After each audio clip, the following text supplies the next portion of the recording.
Hi guys, ನಮ್ಮ Janhvi madam ಅವ್ರು ಹೇಳ್ತಾರೆ ನಮ್ಮ ಗಿಲ್ಲಿಗೆ ಭಾವನೆನೇ ಇಲ್ವಂತೆ, ಅವನು ಅಳಲ್ವಂತೆ, ಅವ್ನ ಎಮೋಷನ್ಸ್ನ ತೋರಿಸಲ್ವಂತೆ.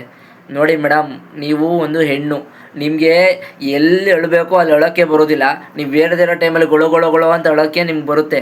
ಆದರೆ ಒಬ್ಬ ಕಷ್ಟಪಟ್ಟಿರೋ ಹುಡುಗ ಒಂದು ಬಿಗ್ ಬಾಸ್ಗೆ ಚಾನ್ಸ್ ಸಿಕ್ಕಿದ್ಮೇಲೆ ಆ ಬಿಗ್ ಬಾಸಲ್ಲಿ ಅವ್ನು ಏನು ತೋರಿಸ್ಕೋಬೇಕೋ ತೋರಿಸ್ಕೊತವನೆ.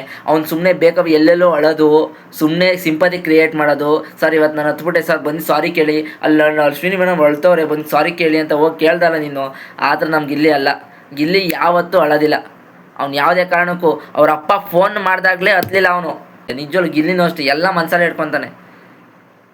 ಮನಸ್ಸಲ್ಲೇ ಇಟ್ಕೊಂಡು ಅವ್ನಿಗೆ ಇವಾಗ ನೀವು ಹೇಳ್ತೀರಾ ಯಾವಾಗಲೂ ಗಿಲ್ಲಿ ರಗ್ಗೊಚ್ಕೊಂಡೇ ಇರ್ತಾನೆ, ಯಾವಾಗಲೂ ಗಿಲ್ಲಿ ರಗ್ಗೊಳಗಡೆ ಇರ್ತಾನೆ, ಯಾವಾಗಲೂ ಮಂಚದ ಮೇಲೆ ಮಲಗಿರ್ತಾನೆ. ಅವನು ಒಂದ್ಸಲ ಹೆವಿ ಯೋಚನೆ ಮಾಡ್ತಾ ಇರ್ತಾನೆ. ನೀವು ಗಮನಿಸಿ, ಸುಮ್ಮನೆ ಕೂತ್ಕೊಂಡು ಯೋಚನೆ ಮಾಡ್ತಾ ಇರ್ತಾನೆ ರಗ್ಗೊಚ್ಕೊಂಡು. ಮೀನ್ಸ್ ಅವ್ನು ಅಷ್ಟು ಕಷ್ಟಪಟ್ಟವನೇ. ಎಮೋಷನ್ ಇಲ್ಲ ಅಂದರೆ ಬಿಗ್ ಬಾಸ್ ಇಲ್ಲ ಅಂತೆಲ್ಲ, ಎಮೋಷನ್ ಇರಬೇಕು ಕರೆಕ್ಟು.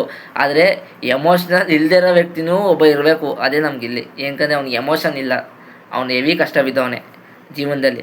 ಆ ಜೀವನ ಹೆಂಗೆ ಅಂತ ಕಷ್ಟ ನೋಡಿರೋದಕ್ಕೆ ಅವ್ನು ಇವಾಗ ಅಳ್ತಾ ಇಲ್ಲ. ಅವನು ನಾನು ಎಂಜಾಯ್ ಮಾಡೋಣ, ಬಿಗ್ ಬಾಸ್ಗೆ ಬಂದಿರೋದೇನಕ್ಕೆ ಹೇಳಕ್ಕ, ಎಂಜಾಯ್ ಮಾಡೋಣ ಅಂತ ಎಂಜಾಯ್ ಮಾಡ್ತಾವನೆ. ನಿಮ್ಮ ಥರ ಬರೀ ಮಾತಾಡಿಕೊಂಡು ಎಲ್ಲರ ಬಗ್ಗೆನೂ ಮಾತಾಡ್ಕೊಂಡು ಕೂತ್ಕೊಳ್ಳೋದಲ್ಲ ಅವನು.